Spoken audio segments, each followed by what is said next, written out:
A second. Okay, so I welcome Dr. Deepika Shah. Shah हो गई अभी ये.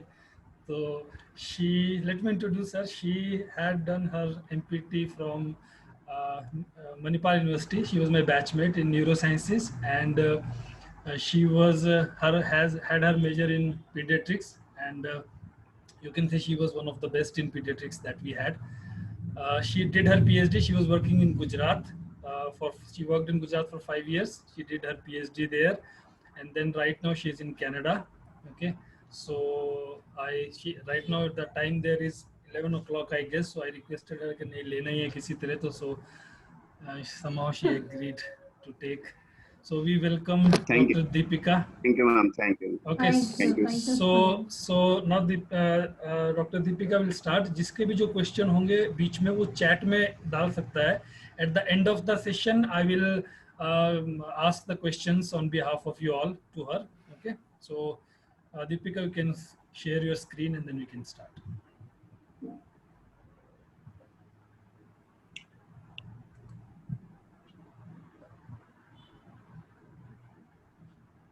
Okay, so first of all, I'd like to thank Sunil for asking me to do this. I don't think so that I'm very good in pediatrics, but yes, I'm trying my best.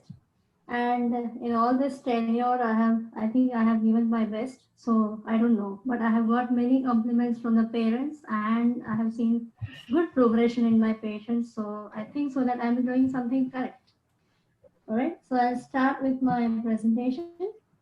Uh, Now, first of all, because it was being asked that I should be referring to students, to practitioners, and very important to parents. So, I want to talk about how the parents can identify whether their child might be at a risk of having CP or not.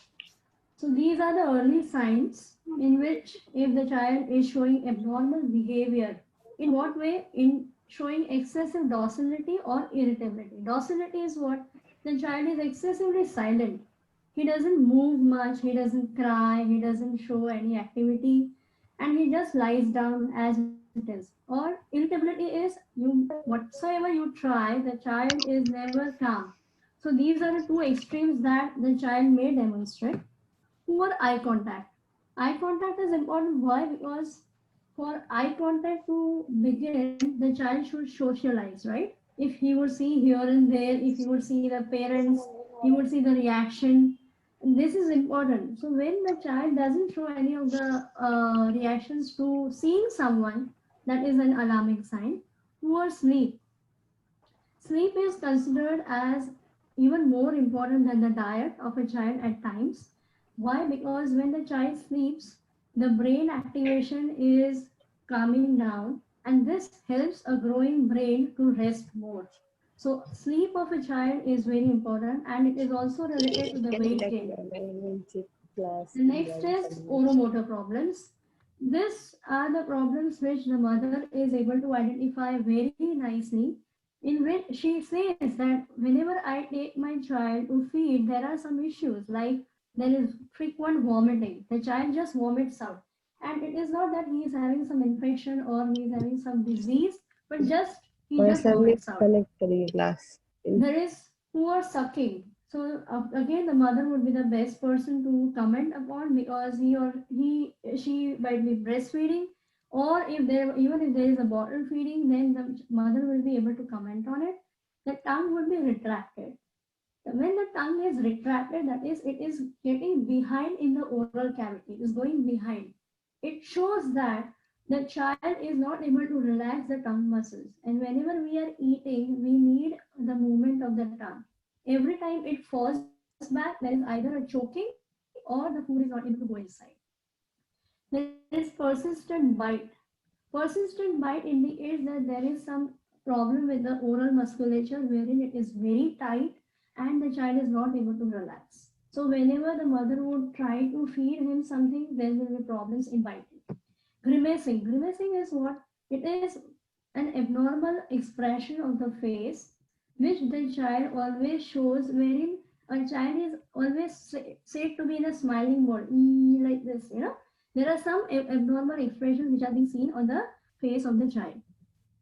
For mobility, this is one very important thing, and at times whenever the child goes for vaccination to the pediatrician, he also can notice this. There is poor head control even after 4 months of age. We know that a child will get head control by the time that he is having 3 months of age of 3 months. But even after 4 months of completion, his head control is very poor. There is hand preference before 2 years of age. Now, normally, the hand preference, whether the child is going to be the righty or lefty or whatever, that is being decided once the child crosses the age of 2 to 4 years. The actual one, hand preference, is noted when the child is of 4 to 6 years. That is, he is about to go to school. You have to remember in that way.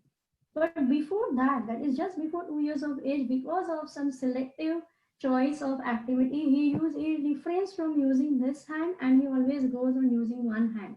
So that is seen before 2 years of age. There is abnormal tone which is observed during dressing or hygiene activities. That is, the mother will say that whenever I'm going for the nappy changing, his lower limbs are very tight. I'm not able to spread the lower limbs. Or at times, whenever I'm putting the t-shirt, his hands are very difficult to get through the hole. So these are some of the observations that the mother might share with you at times, or with the pediatrician. So I would like to say that if the parent are finding that any of these things are present in their infant, they should have that vision that, okay, fine, I need to report it to someone so that my child is getting screened for cerebral palsy. So now we all physios, we know that whenever we are talking about balance is not only related to your cerebellum, but there are many components which are responsible for it. The first and the foremost is the musculoskeletal component. So just taking an example, if one joint is affected, if I'm having problem with my knee joint, but definitely I won't be able to maintain my balance when I'm standing, or whenever I am trying to balance myself on an uneven surface. Anticipatory mechanisms, this is very good. I mean, it is very highly activated when we are traveling in bus. Because I have traveled in bus, I know that whenever I would be standing, all my senses would be highly activated, and I would be expecting that, okay, fine, now there is going to be a jerk, so I need to fasten up, or I need to hold my muscles very tightly. So these are the anticipatory mechanisms which a normal person would have, but it is affected in a cerebral palsy child. Adaptive mechanisms are, as soon as, if we are standing in a room and we are able to stand very nicely. As soon as there is a light off, or suddenly the power gets cut off. So what happens? Are we going to lose our balance? Do we fall? No, we don't fall, right? Because suddenly our body has adopted that our vision is not going to give us any feedback, but still we are able to maintain balance. The other system is, the very important is the sensory system. As I told about, the vision, vestibular, and somatosensory. These are three important sensory systems which are always acting together. If one of them is having an issue, the other two will try to replace the function of it. The synergy patterns. We all know that synergy is what? It is a group activation of many muscles together. So whenever we are trying to maintain our balance, our ankle synergy, our hip strategies, our stepping strategies, these all come into the role. So whenever a person is maintaining a balance, all the five are having its importance. But when we look in terms of a cerebral palsy child, these are affected. So the balance dysfunction is CP. I would like to divide it into mainly four headings. That is cognitive, motor, sensory, and musculoskeletal. So what comes in cognitive? Cognitive is what? An ability to try to get the meaning of what is happening around us. So one of the very common feature which is very commonly associated with cerebral palsy child are mental retardation. I'm not saying that all of them are having, but some of them may be having, and there are various percentage of mental retardation. How does it affect? A mentally retarded child or a mentally challenged child might not be able to adjust to the new challenges that are being faced. If, for example, there are steps that a child is supposed to go down, but what happens? We are adjusting our steps and we are going down. But whenever it is a mentally challenged child, this is not possible because he may not be able to appreciate that, okay, fine, the stairs are coming and I need to reduce or decrease my speed. There are learning disabilities. This is a very common issue which we often face as a physiotherapist because we are supposed to teach them the exercises. We are supposed to get the things done from them. So what happens? Whenever they have learning disability, they may not be in the capacity to understand the complete meaning of our instruction. So that will also affect if we are trying to say that, okay, fine, if you are walking, walk slowly because there is a barrier which is going to come. Now for that, the child needs to understand that what is the effect of barrier. If the child doesn't understand, then again there are risk of fall. So these are the cognitive issues. The motor dysfunction, we all know there is abnormal tone. What happens in abnormal tone? Either you may land up with a child who is having hypotonia or hypertonia that or spasticity, or there will be dystonia, or there or as we can say the fluctuating tone. Any of these picture, whether it is hypo, hyper, or the fluctuating, none of them are good for anyone. Okay, so what happens is even if a child is trying to balance itself, what happens is he is trying to exert the tone in the muscle. But suddenly, in a dystonic child, the tone of the quadriceps may go off and he may land up into fall. So there is abnormal tone. There are abnormal movement strategies in terms of timing. We all know that whenever if we are teaching a child to step ahead, we know that we require hip and knee flexion.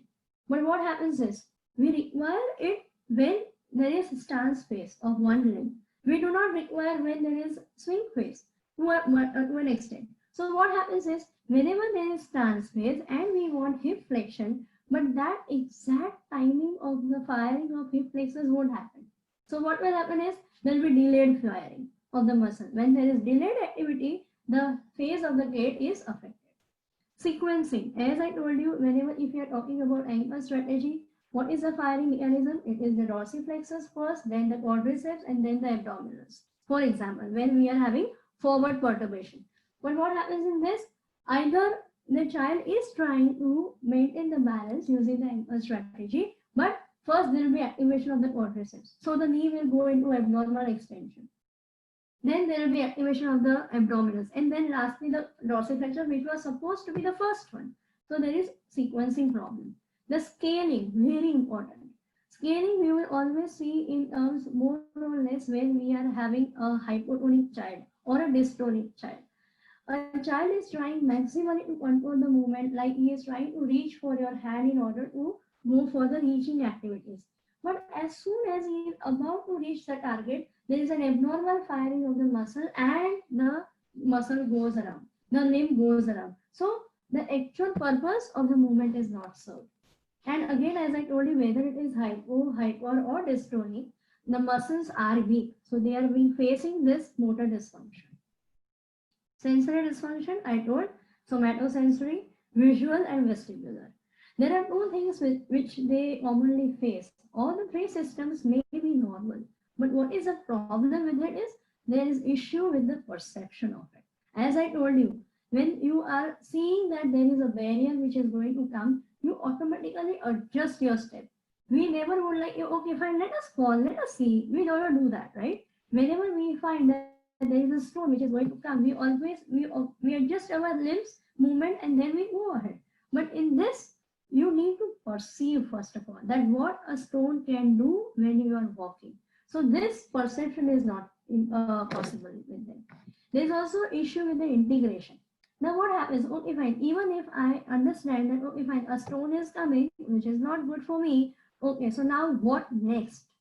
So for that next step of thinking, what happens is the integration should happen. That is, we should be able to realize that if I'm getting a stone, what does it mean and how am I supposed to overcome it? So these are the two things they may not be able to understand, or even if they are able to understand, they do not know how to take the meaning of it so that they do not land up into fall. Biomechanical problems, we know that there are many.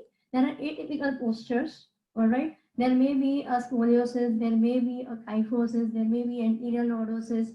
A child may be standing or preferring one side more in case of hemiplegic.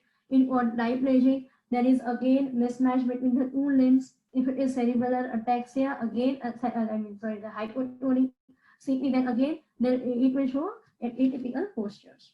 There are deformities. How many deformities we are able to realize? The first of all, which comes to our mind is equinus. Ankle is into equinus. Then the second which comes into our mind is that the knee is into flexion. The third is the hip components. So there are so many deformities which are present. Even imagine that we are having a knee injury and our knee is painful. How we walk? Just with an episode of pain, our entire gait changes. Now imagine that these are the children who are having so many deformities. So what will happen to them? Of course, their gait and balance will be affected. There are contractures. As I told you, the ankle may remain into permanent dorsiflexion. I'll talk about the gaits which are coming. And this may lead to an abnormal chain of movements which are happening in the entire body. So that may also affect their balance and gait. There is change in the muscle properties. As we know, an over tight muscle and an over spastic muscle, if we take the muscle composition, it is different than a healthy muscle. If we are trying to take the muscle properties of a hypotonic muscle, then it is different than a normal muscle. So what happens? Why that muscle property is important? Because that will help us in realizing how will be the contraction. Whether the contraction will be sufficient enough to give you a good movement or you need to work on that. Then again, there are these splints and braces.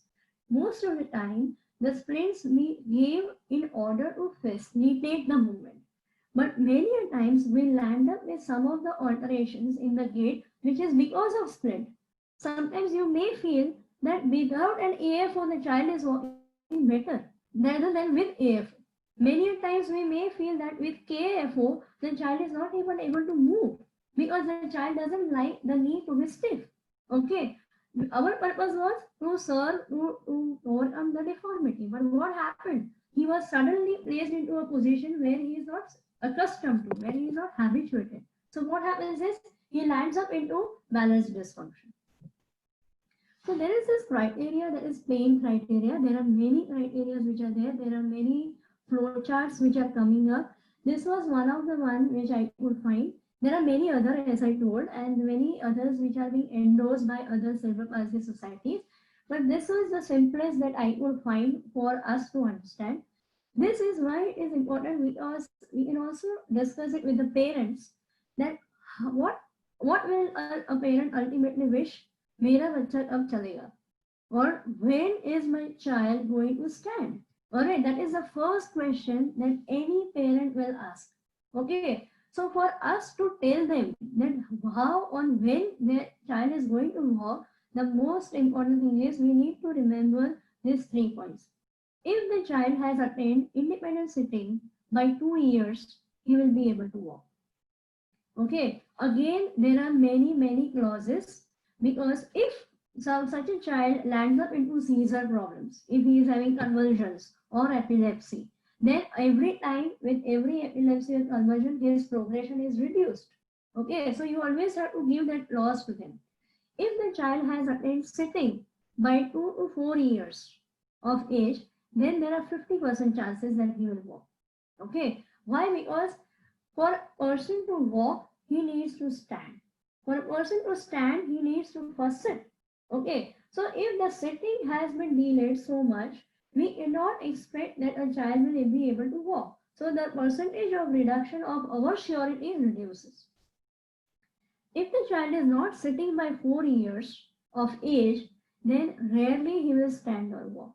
Okay, because 4 years, why they are considering? Because the first 5 years of the life of a child is very important in terms of neuronal processing. Okay, now there are many terminologies which is related to the maturation of brain and many other theories, and I think Sunil does a very good job in discussing them. But the first 5 years are very crucial. So in those out of 5 years, in the 4 years he has not even attained sitting, then the chances are very less that he will stand or walk. Again, it depends upon the type of CP, the other comorbidities that is there. If a child is having vision problem, okay, then again there are other challenges. If a child is having an epilepsy, history of epilepsy, then the differences are different. So we have to always consider this. So now coming to the gait, we discuss about something what about is balance, how it affects the child, the CP child. Coming to the normal gait. Now gait is what? It is stability in stance. We have to first stand, right? If we are able to stand, we'll be able to walk. Then our limb should be able to do an effective swing. Otherwise, there will be the lagging behind or the lurching of the gait. There is preposition of foot in terminal swing. Terminal swing is what? It is a preparation for the stance. So now when we are just about to land our foot onto the ground and our foot is not coming into a proper position or it is directly landing or there is toe drop or there is heel, something like that, abnormal, twisting onto this side or to this side, then again there will be issues. There should be adequate step length. A small step like the gait of a Parkinson is not considered a good one. Why? Because there are abnormalities in the step. So the step should be good. And very important, which you will definitely face is conservation of energy. A person would like to walk, but what if you get tired? Every time you walk for 5 minutes and half an hour you are tired. So would you be encouraged to walk? No. You will always think, yeah, I'll do that activity, but after that I'll have excessive fatigueness. So better to leave it. So conservation of energy is very important.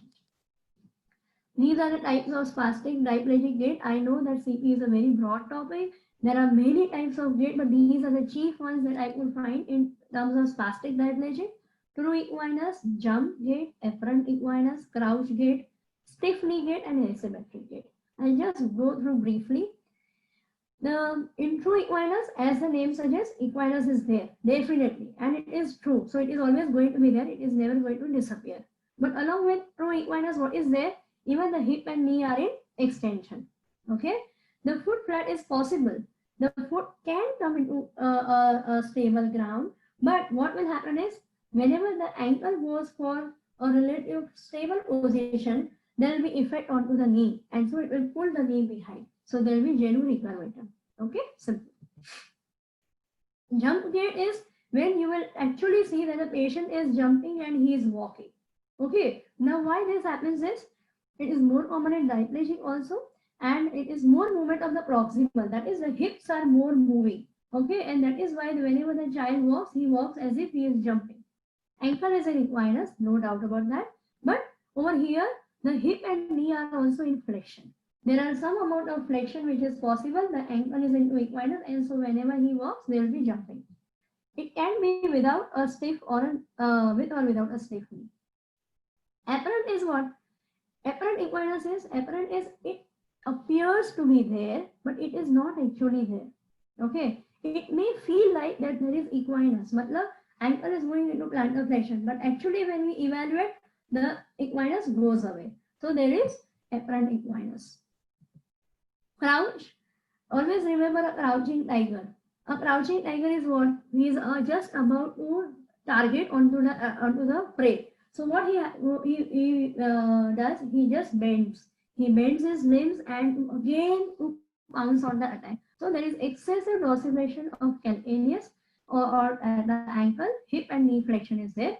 Why this happens? Because there is over lengthening of gastrosoleus. This we need to remember. Many times we try to overcorrect the equinus. We keep on stretching the gastrosoleus, and when there is some surgical procedure also for that, some Z-plasty or something. But sometimes what happens is this is over lengthening of endocalcaneus, and because of that, it is not able to exert its straightening effect onto the knee, and the hip and knee goes for flexion. Stiff knee, as the name suggests, the knee is very stiff. So even if the person is trying to go for the swing phase with the knee flexion, it won't be possible. And even if it is there, it is much delayed. Okay. Asymmetric gait, in which what is there?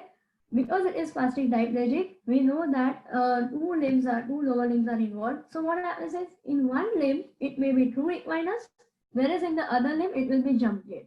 So now imagine that you are having a patient in one limb, lower limb, he is having the deformities or the muscle activation which is related to true equinus. That is, his ankle will be in plantar flexion, but his hip and knee will be in extension. Okay, because it is true.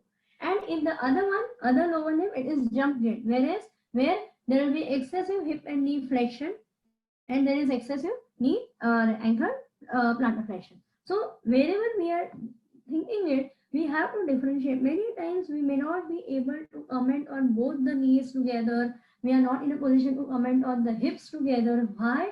Because the child is having mixed picture in both the limbs. Coming to spastic hemiplegic, more or less resembling to that of the diplegics. The type 1 is drop foot. Drop foot, as the name suggests, there is foot drop or drop foot. So what happens is, there is control of the ankle dorsiflexus is not possible. So the ankle goes for plantar flexion. But you have to remember that it is not contracture.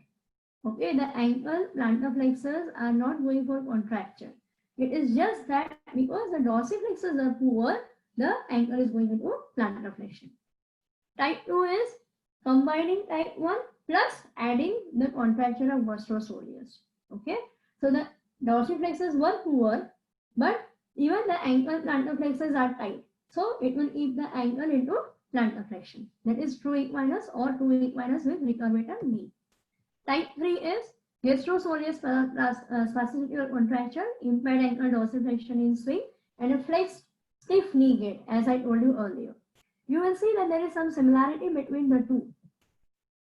Marked asymmetry is again felt. In type 4, the proximal joints, that is the hip joint, is more involved, which is in adduction and internal rotation. Now, this is